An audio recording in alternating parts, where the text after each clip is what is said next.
BoCo was terrible. Despite being a lovable character, BoCo was very disappointing, since he never did anything significant in the show and was completely wasted. It's difficult to support him due to how ignored and mistreated he was. BoCo is one of the franchise's first original characters, having appeared in the original book series from 1966. The reason for his lack of attention remains a frustrating part of the character. Today, we'll be looking into the terrible adaptation of BoCo the BuzzBox engine. First appearing in the book Mainline Engines, BoCo has had quite the story.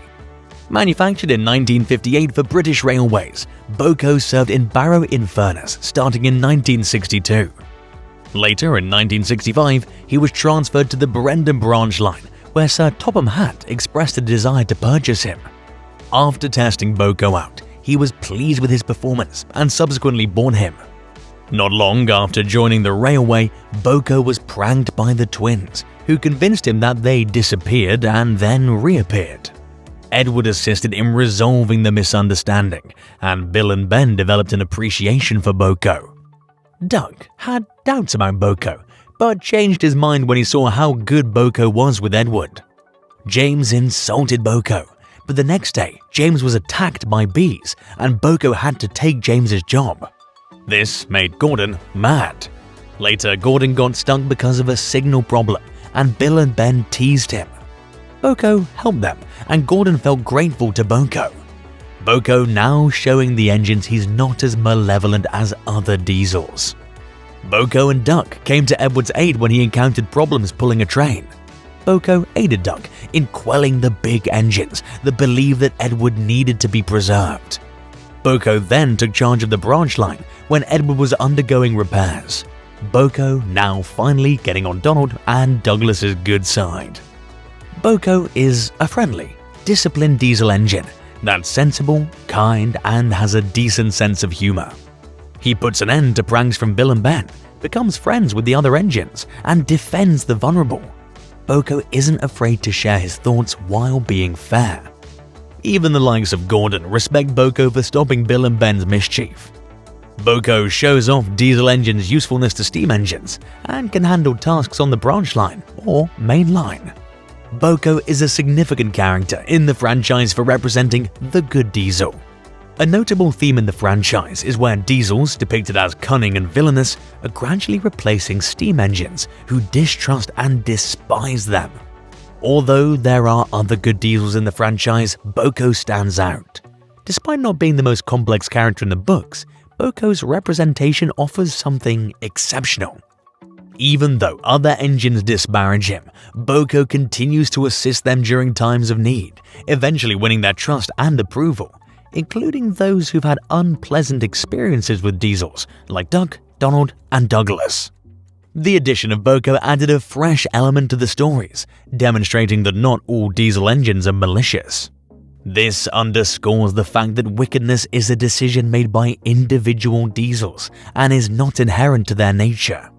The presence of BoCo also enlightened the main characters, prompting them to consider the possibility of other good diesel engines.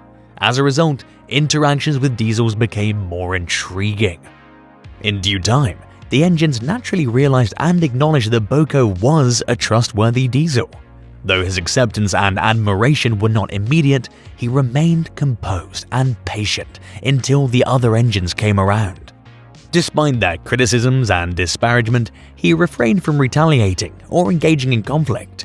This serves as evidence for us, the audience, that he is a genuine good diesel, making us root for him. Following his limited role in the books, BoCo made his debut on the big screen in 1986 during the second season of Thomas the Tank Engine. Regrettably, this adaptation failed to capture what made BoCo such an essential character and his potential for storytelling. Although his stories were included, they were heavily toned down from the message the original told. The overarching story of BoCo proving himself to the other engines was overlooked.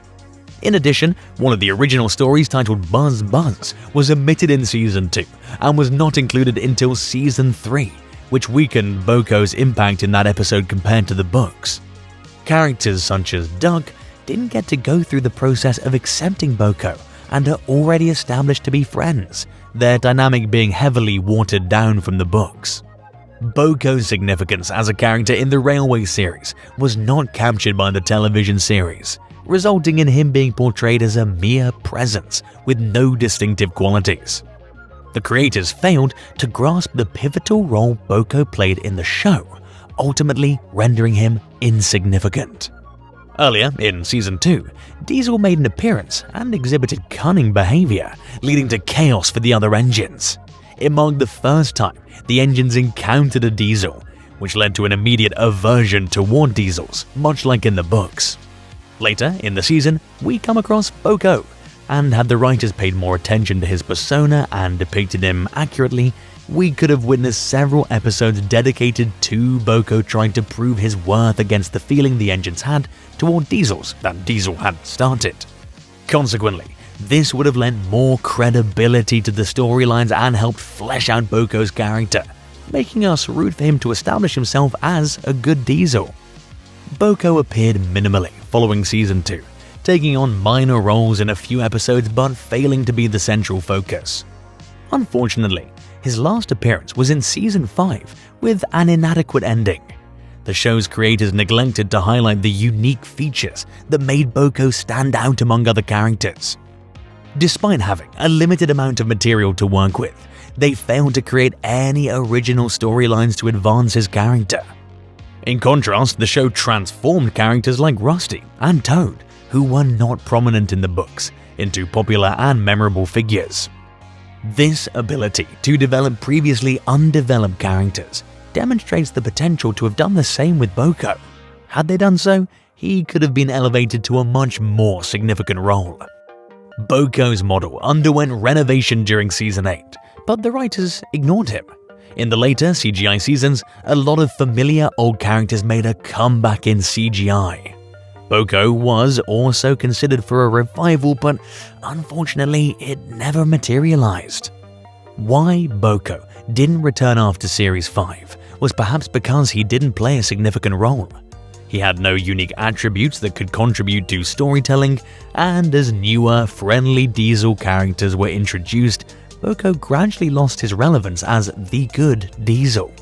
If they'd utilized him effectively, like Rusty and Toad, BoCo could have been a more important character.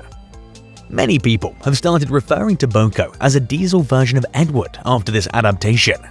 The reason for this is the limited on-screen appearance of BoCo outside of being around Edward. A distinct contrast between them can be observed in the books. BoCo appears to be more irritable and prone to taking immediate action and expressing his thoughts, while Edward maintains silence and bides his time for retaliation. This disparity provides an excellent opportunity for Edward to act as a mentor to BoCo, resulting in a fascinating dynamic and a more prominent role for Edward. This, sadly, never came to be. Undoubtedly, BoCo was terribly adapted for the TV series and was given a negligible role without any justification for his existence in the show. If the creators had invested more time into his character development and given him some significant moments, we might have seen more of him. It's unfortunate that such a character was introduced early on in the series only to be wasted. BoCo perfectly exemplifies the limitations of the TV adaptation as opposed to the books. The creators were too preoccupied with popular characters like Thomas, and as a result, BoCo was brushed aside and turned into a disappointment, losing sight of the original meaning behind the book stories. What's your opinion regarding BoCo? Do you feel that he had a sufficient presence, or do you think he could have been more involved in the show?